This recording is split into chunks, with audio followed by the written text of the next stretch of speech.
তালাক খাওয়ার পরে একটা অন্যরকম ফিল পাইতেছি। তাহলে আমিও কি জামাইটা তালাক দিয়ে দিব না? দিয়া দাও, দুষ্ট গরুর চাইতে শূন্য গোয়াল অনেক বালা।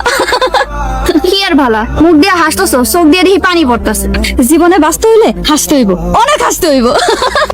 তুমি সুজনের তালাক প্রাপ্ত বউ না? হ কাকা, আপনার বিচারে আমার জামাই আমারে তালাক দিয়া দিয়েছে। তোমার জামাই তালাক দেওয়ার পরে তুমি হাসতেছো? কান্নে বুঝে খুশি হইতেন?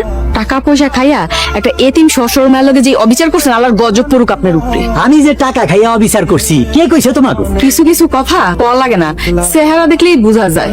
আমার সংসার ভাঙ্গা ওনার মুখে হাসি ফুটছে, ভালো না কাকা? বেশি করে হাসবেন, বেশি দিন বাঁচবেন। এইসব খারাপ লোকের কারণে আমগো সমাজের এই অবস্থা। এখনো সময় আছে, তওবা করে ভালো হন, তো গজব পাইলে আর পার পাইবেন না। আয় সরলা, কিছুই বুঝতেছি না কেমনে যে মানুষ বুঝা যায়। কত মানুষ কত জায়গায় আকাম করে, তারপরে কেউ দেখে না, সব আমার দোষ। সেলিনা কই? সরলারে নিয়ে কই কই জানি ঘুরতাছে। আমি কিন্তু কয়ে দিলাম, এই সরলার লাইগা আমি সেলিনারে কিন্তু তালাক দিমু। দিয়া দাও ভাইজান। ওরা কই গেছে জানোস কিছু? বাসা খুঁজতে গেছে। বাসা খুঁজতে গেছে মানে? সরলার লাইগা ভাড়া বাসা খুঁজতে গেছে। শফিক, বড় কিছু করবি? আসুক আজকা। ভাবি আর মিতু মিলা সরলার এই গ্রামে রাখতে চাইতেছে। সরলারে আমগো বিরুদ্ধে লড়াই করে প্রতিশোধ নিতে শিখাইতেছে।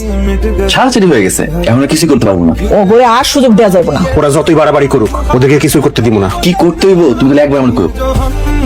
তুমি গিয়ে খোঁজ নিয়ে দেখে আসো, ওরা সরলারে নিয়ে কি করতে চাইতেছে। সুযোগ যেভাবে হোক ওই সরলারে এই গ্রাম ছাড়া করতে হইব। ওই গ্রাম ছাড়া করতে না পারলে আমি নিজেও শান্তি পাবো।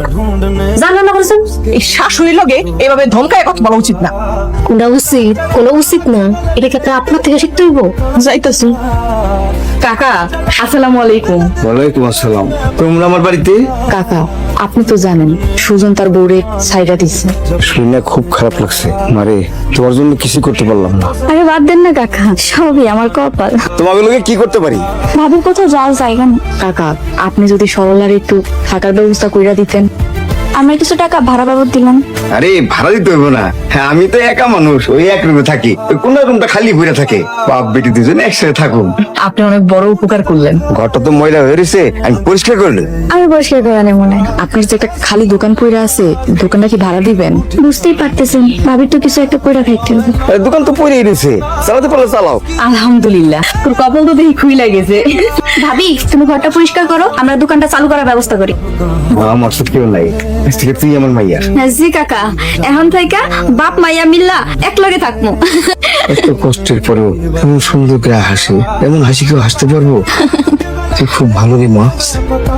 আমগো একটা উপকার করতে পারবা? হ, কি করতে হবে কও? রহিম কাকার দোকানটা খালি পড়ে আছে, ওই দোকানটা লেগে কিছু মালামাল কিনে দিতে পারবা? ওই দোকানের লেগে মালামাল দিয়ে কি করবেন? সুজন ভাইয়ের বউ সরলা